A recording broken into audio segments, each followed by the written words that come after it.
Hello and welcome. If you or a loved one are on Medicare, I want you to listen closely. Did you know that over 60 crucial tips for navigating Medicare are often missed by seniors every single year? This can lead to denied claims, unexpected bills, and a lot of unnecessary stress. Today, we are going to tackle one of the most confusing parts of this journey, the appeals process. We'll walk through it together, step by step, so you feel empowered, not overwhelmed. Imagine this. You've just received a notice from Medicare saying a service or item you desperately need won't be covered. Your heart sinks. You feel a wave of panic, confusion, maybe even a little anger. What do I do now, you wonder? I want you to know that you are not alone in this feeling, and more importantly, a denial is not the final word. My name is your name, and for years I've been helping folks just like you understand their Medicare rights. I've seen firsthand how a little knowledge can turn a scary situation into a manageable one. We're going to break down this process using simple, clear language, just like we're sitting at the kitchen table having a cup of coffee. No confusing jargon, I promise. So let's start at the very beginning. What exactly is a Medicare appeal? Simply put, it's a formal request you make to Medicare to reconsider a decision they made about your healthcare coverage.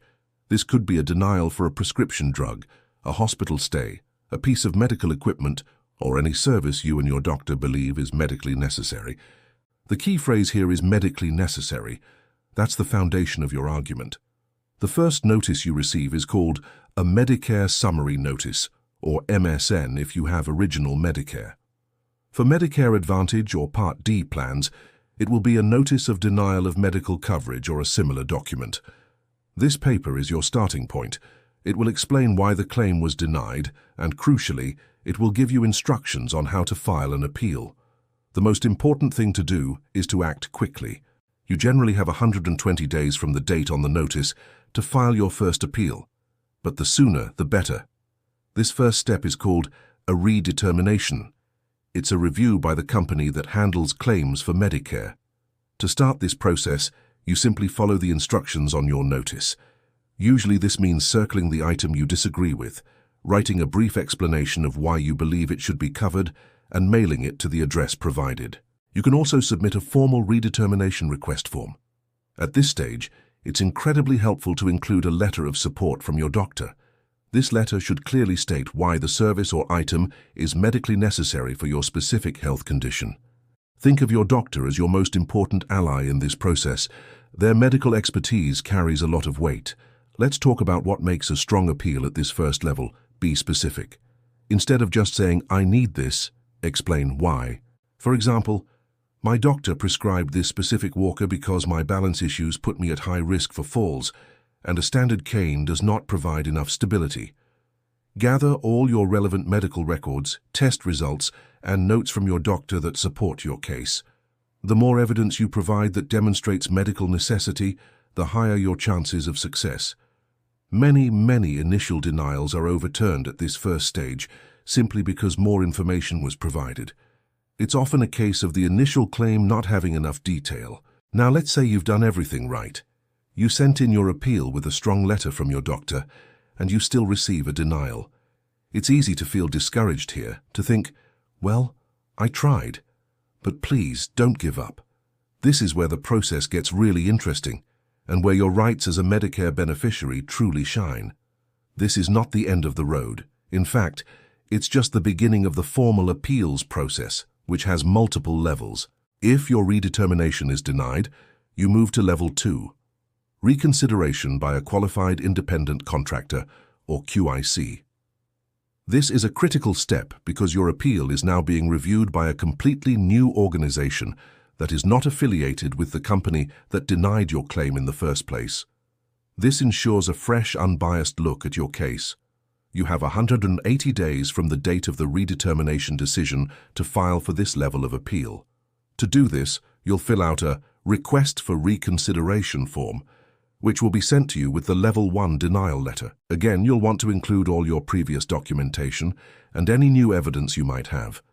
Maybe you've had another doctor's visit or a new test result has come in. Include it. The QIC will review all the evidence from both you and Medicare to make a new independent decision. They are looking at the case with fresh eyes, solely based on Medicare coverage rules and the medical facts you've presented. We had a viewer, let's call her Mary, who shared her story with us. Mary's doctor prescribed a special type of mattress to help with her severe back pain and prevent pressure sores. Her initial claim was denied, and so was her first appeal. She was ready to give up. But her daughter encouraged her to go to the second level, the independent review. They gathered more detailed notes from her doctor and even a letter from her physical therapist. The independent contractor reviewed the case and overturned the denial, agreeing that the mattress was medically necessary to prevent further health complications. Mary's story is a powerful reminder to not stop at the first no. So what happens if the independent review also results in a denial? It's still not over. The Medicare appeals process has 5 levels in total. Level 3 is a hearing with an administrative law judge. Level 4 is a review by the Medicare Appeals Council. And Level 5 is a judicial review in a federal district court. While most appeals are resolved in the first 2 levels, it's important for you to know that these higher levels of appeal exist. You have a structured path to follow, to fight for the care you need. Navigating this can feel like a full-time job, and you don't have to do it alone. You are allowed to appoint a representative to help you. This could be a family member, a friend, your doctor, an advocate, or an attorney. To do this, you just need to fill out an appointment of representative form. Having someone in your corner can make a huge difference, not just in managing the paperwork, but for emotional support as well. Also, be aware of your State Health Insurance Assistance Program, or SHIP. These are free government-funded counseling services in every state. The counselors are trained volunteers who can provide unbiased, one-on-one help with all things Medicare, including appeals. They can help you understand the notices, fill out the forms, and organize your documents. They are an incredible and often underutilized resource. I highly recommend reaching out to your local SHIP office if you find yourself facing an appeal. Let's quickly recap the key takeaways. First, a denial is not the final decision, it's the start of a conversation. Second, act quickly and pay close attention to the deadlines on your notices. Third, your doctor is your best partner. A strong letter explaining medical necessity is your most powerful tool. Fourth, gather and organize all your medical evidence. The more proof, the better. And finally, don't be afraid to go to the next level of appeal, especially the independent review. And don't hesitate to ask for help from family, friends, or your local SHIP office. Your health is your most valuable asset, and you have the right to advocate for the care you and your doctor agree is necessary. The system is in place to protect you, but it requires you to be an active participant.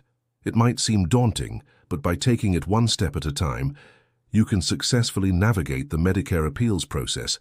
You have more power than you think. Thank you so much for spending this time with me today. I truly hope this has cleared up some of the confusion and given you the confidence to stand up for your healthcare rights. If you found this video helpful, please give it a thumbs up and consider subscribing to our channel for more simple, straightforward advice on making the most of your Medicare benefits. And please, share this video with any friends or family members who might need to hear this message. You never know who you might be helping. Stay safe, stay informed, and take care.